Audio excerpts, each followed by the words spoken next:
Now here I would like to tell you that one of the very important indication for the use of a stem cell is the muscular dystrophy, which is basically a genetic disorder. But as you know that in genetic disorder the autologous stem cells are not going to give any fruitful result. So we prefer to use cord blood stem cells or umbilical cord derived stem cells. And in our protocol we are giving 3 to 4 sessions, and the patient usually start from second or third month, and most important thing that their downfall stops almost sure in most of the cases. And secondly, especially in the cases of Duchenne muscular dystrophy, we are finding that we are able to save the life of the children who are otherwise have the history of having death between 13 to 19 years of age.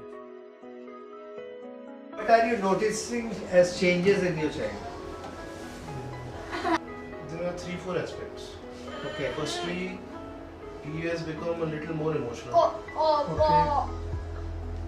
Secondly, his sensitivity towards the environment has increased. Thirdly, he has become a little more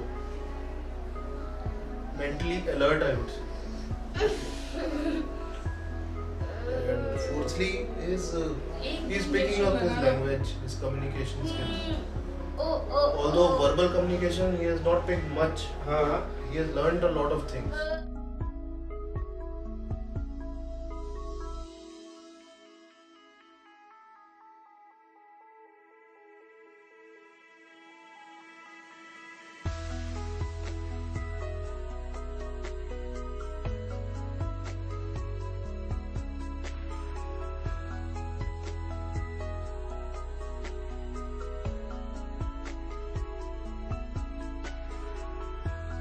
हम normally joint replacement या knee replacement आजकल दोनों घुटनों का एक ही setting में करते हैं। उसके अंदर मिनिमली इन्वेसिव टेक्निक एक new technique of joint replacement है, जिसमें कि हमारा चीरा बहुत ही छोटा होता है, अप्रॉक्सीमेटली 5 इंच का चीरा लगता है।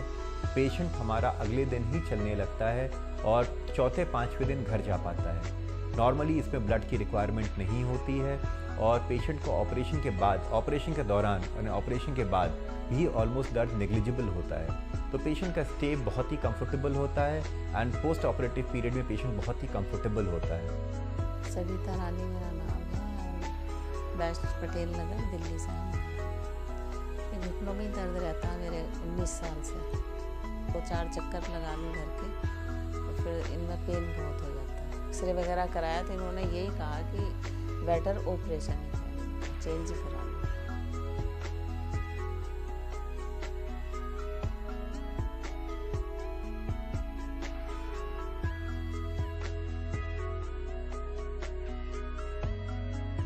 ऑपरेशन के बाद मैं दूसरे दिन अपने आप बेड पर से धीरे धीरे उतरी वाकर के सहारे से। फिर मैं बेड से लेके दरवाजे तक गई, वापस भी आई और फिर मैं टॉयलेट अपने आप गई, फ्रेश हुआ। साथ में ज़रूर किसी को लिया था।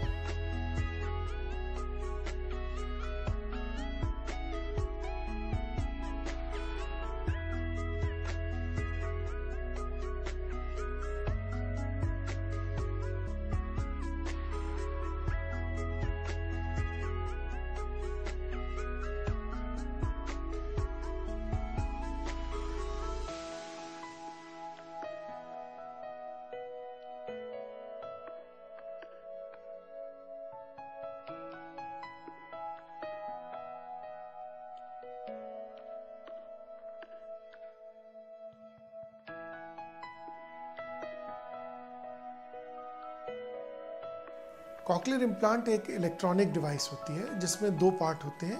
एक पार्ट जो बाहर की तरफ होता है और एक पार्ट जो सर्जरी करके अंदर लगाया जाता है।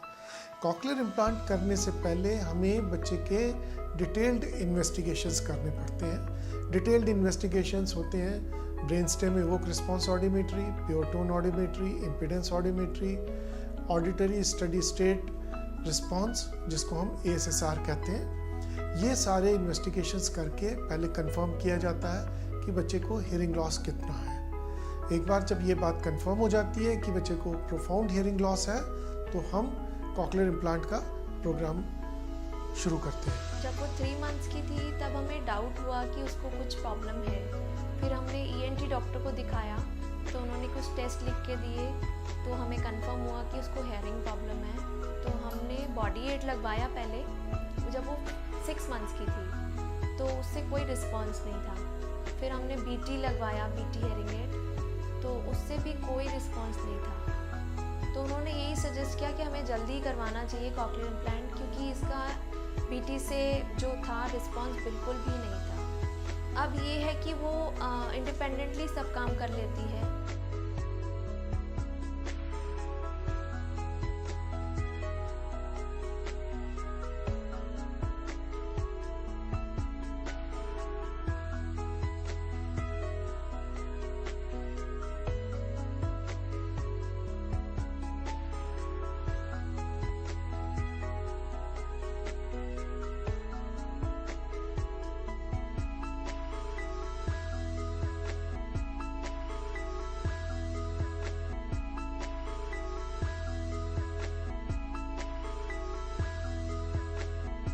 सर्जरी को पिनाइल इम्प्लांट कहते हैं और बहुत ही साधारण, बहुत ही आसान सर्जरी है। पेशेंट के लिए कोई तकलीफदायक सर्जरी नहीं है।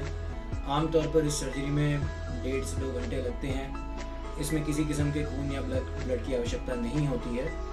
आमतौर पर हम पेशेंट को 1 या 2 दिन भर्ती रखते हैं अस्पताल में और उसके बाद वो अपनी सारी नॉर्मल प्रक्रियाएँ, नॉर्मल एक्टिविटी शुरू कर देता है। जो संभोग वाली प्रक्रिया है या सेक्सुअल एक्टिविटी है उसको हम 6 से 12 हफ्ते तक नहीं शुरू करवाते हैं। मैंने कोई मेडिसिन एडवाइस की कि 2 महीना, 3 महीना, 6 महीना दवाई खाइए, ठीक हो जाएगा। किसी ने बोला कि आप कुछ ऑयल टाइप दिया जिससे आप मसाज करिए, वो भी किया हमने, फिर उससे भी कोई फ़ायदा नहीं हुआ। डॉक्टर विनीत के बारे में मुझे एक हमारे जानने वाले हैं जो दिल्ली में रहते हैं। अभी हम ठीक हैं और सर्जरी के बाद भी अभी ठीक है और पहले से काफ़ी बेहतर है, बहुत अच्छी है। पहले तो कुछ भी नहीं था अभी, लेकिन अभी बहुत अच्छा है।